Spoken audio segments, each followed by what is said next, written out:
नमस्कार दोस्तों, स्वागत आप सभी का एक बार फिर ITI एक्सपर्ट में। आज का वीडियो उन सभी ग्राम चौकीदार भाइयों के लिए खास है। यदि आप देश के किसी भी राज्य के ग्राम चौकीदार भाई हैं और आप ग्राम चौकीदारी कर रहे हैं, तो दोस्तों आज के वीडियो में दो ऐसी महत्वपूर्ण खबरें आपको बताऊंगा जिसको जानना आपके लिए बेहद ज़रूरी है। तो दोस्तों यदि आप चैनल पे पहली बार आए हैं तो चैनल को सब्सक्राइब कर लीजिएगा, क्योंकि हमारे चैनल के माध्यम से आप सभी ग्राम चौकीदारों से जुड़ी हुई महत्वपूर्ण खबरें आप सभी को समय समय पर दी जाती रहती हैं।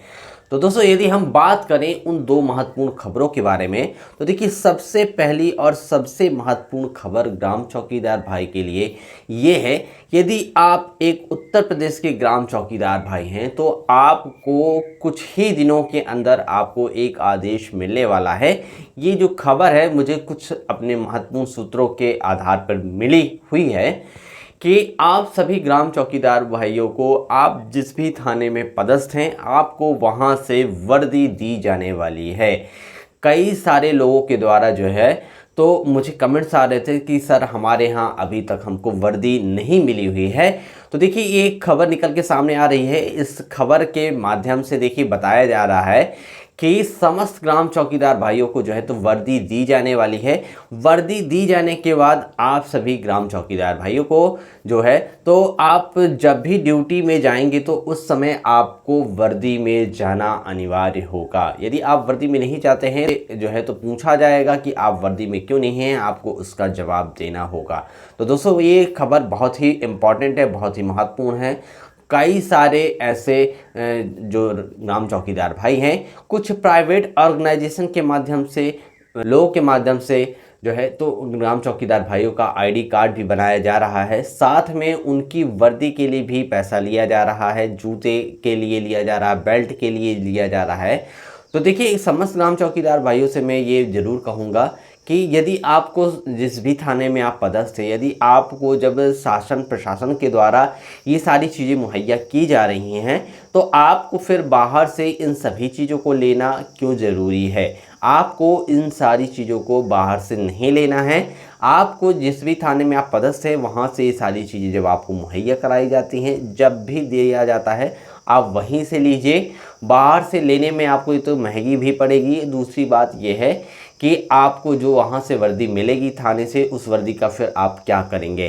तो देखिए ये एक महत्वपूर्ण खबर है वर्दी को लेकर। यदि आप एक ग्राम चौकीदार भाई हैं तो आपको इस बात को समझना होगा। आपको यदि कोई ये कहता है कि आप यहाँ से ID कार्ड बनवा लीजिए या फिर आप यहाँ से वर्दी ले लीजिए, तो आपको नहीं लेना है, आपको इंतज़ार करना है। आप जिस भी थाने में पदस्थ हैं, आप यहाँ से आपको वर्दी जब दी जाएगी, आपको उस वर्दी को लेना है।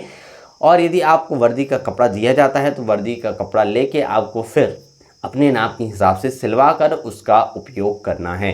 तो ये पहली महत्वपूर्ण खबर थी ग्राम चौकीदार भाइयों की वर्दी को लेके। वर्दी को लेके बहुत ही जल्द आदेश जारी किया जाएगा। जैसे ही लोकसभा चुनाव समाप्त हो जाते हैं, आचार संहिता समाप्त हो जाती है, इस पर लेके कार्रवाई की जा सकती है। साथ ही एक बात और मैं आपको बता दूं कि ग्राम चौकीदार भाइयों से जुड़ी ही एक बड़ी खबर जो कि ग्राम चौकीदार भाइयों के वेतनमान को लेके है। तो वेतनमान को लेकर अभी जो कयास लगाए जा रहे थे कि ग्राम चौकीदार भाइयों का वेतनमान लोकसभा चुनाव के पहले सभी ग्राम चौकीदार भाइयों का बढ़ा दिया जाएगा, लेकिन जैसे ही आचार संहिता चालू हो गई है तो देखिए ग्राम चौकीदार भाइयों से जुड़ी हुई कोई भी खबर जो है तो निकल के सामने नहीं आ रही है वेतनमान को बढ़ाने को लेके। तो इसका सबसे प्रमुख कारण है आचार संहिता का लगना।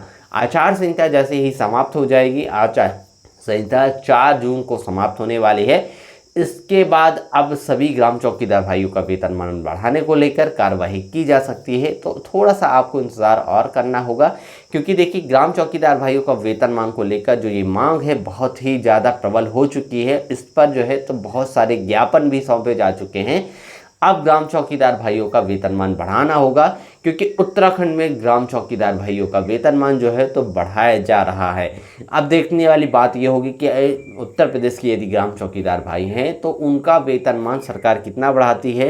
यदि 2500 अभी दिए जा रहे हैं, 2500 रुपये दिए जा रहे हैं तो इसको डबल करती है तो सिर्फ 5,000 रुपये होंगे, लेकिन जो मांग है 12,500 की है। कुछ ग्राम चौकीदार भाई कहते हैं कि कम से कम नहीं तो 12,500 मिलना चाहिए। कुछ ग्राम चौकीदार भाई बोलते हैं कि हमको 18,500 रुपये दिए जाना चाहिए। तो ये तो फैसला सरकार के हाथ में है कि कितना ग्राम चौकीदार भाइयों का वेतनमान बढ़ाया जाएगा। तो दोस्तों इसको लेके भी एक बड़ी खबर बहुत ही जल्द आ सकती है। जून महीने में थोड़ा सा आपको इंतज़ार करना होगा। अब दूसरी जो सबसे महत्वपूर्ण बात है ग्राम चौकीदार भाइयों से जुड़ी हुई, तो ग्राम चौकीदार भाइयों से जुड़ी हुई एक बहुत बड़ी खबर ये है, बहुत बड़ी बात ये है कि ग्राम चौकीदार भाई जहाँ भी ड्यूटी करते हैं, जिस भी थाने में ड्यूटी करते हैं, अभी तक उनको उनके रजिस्टर में ड्यूटी की अटेंडेंस जो है, हस्ताक्षर जो है उसको लगाने की अनुमति जो है तो नहीं दी गई है। ये एक पिछड़ेपन को दर्शाती है। इस चीज़ का हम विरोध करते हैं।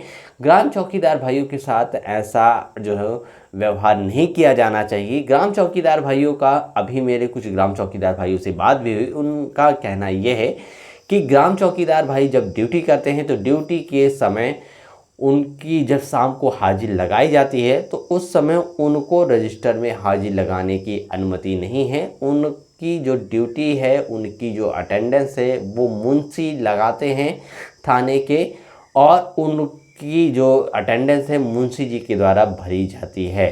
देखिए और भी यदि हम कई सारे विभाग हैं, जैसे आंगनवाड़ी हो गई, शिक्षा मित्र हो गए, और भी ऐसे कई सारे आप डिपार्टमेंट होंगे जहां आपने देखा होगा कि वहाँ उनको उनकी हाजिरी लगाने का अधिकार है। महीने में जितने दिन वो ड्यूटी करते हैं अपनी हाजिरी स्वयं वहाँ लगाते हैं। लेकिन ग्राम चौकीदार भाइयों के साथ देखिए, जैसा कि 1, 2 या 3, 4, 5 जितने भी दिन वो ड्यूटी करते हैं तो उनकी हाजिरी उनको लगाने की अनुमति क्यों नहीं दी जाती है। इसको लेके भी अब देखिए धीरे धीरे बातें बढ़ने लगी हैं। ये बात जो है तो अब ग्राम चौकीदार भाई समझ में आ चुकी हैं उनको।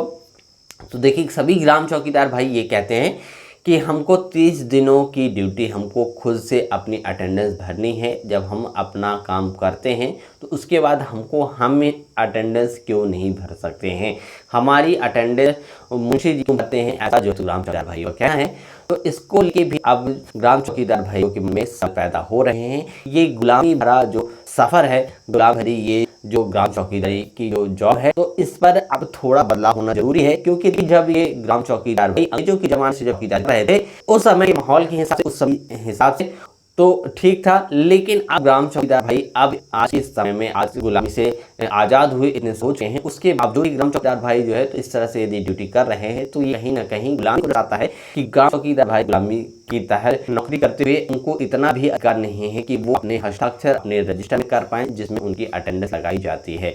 तो देखिए दो प्रमुख बातें थी ग्राम चौकीदार भाई से जुड़ी हुई, एक बड़ी को लेकर और दूसरी अटेंडेंस को लेकर। तो दोस्तों आप भी इस बातों से जो है, आप भी आपको पता है कि ये बातों को जो है तो आज इनके सपोर्ट हैं। आपको आज का वीडियो है हेल्पफुल लगा होगा तो वीडियो को लाइक करिएगा, शेयर करिएगा अपने ग्राम चौकीदार भाइयों के साथ। मेरी चैनल आपका पहली बार हुआ तो इस तरह की अधिक जानकारी पाने के लिए चैनल को सब्सक्राइब करना मत भूलिएगा। तो दोस्तों मिलते हैं एक नई जानकारी के साथ एक नई वीडियो में। तब तक ग्राम चौकीदार भाइयों को मेरा प्यार भरा नमस्कार।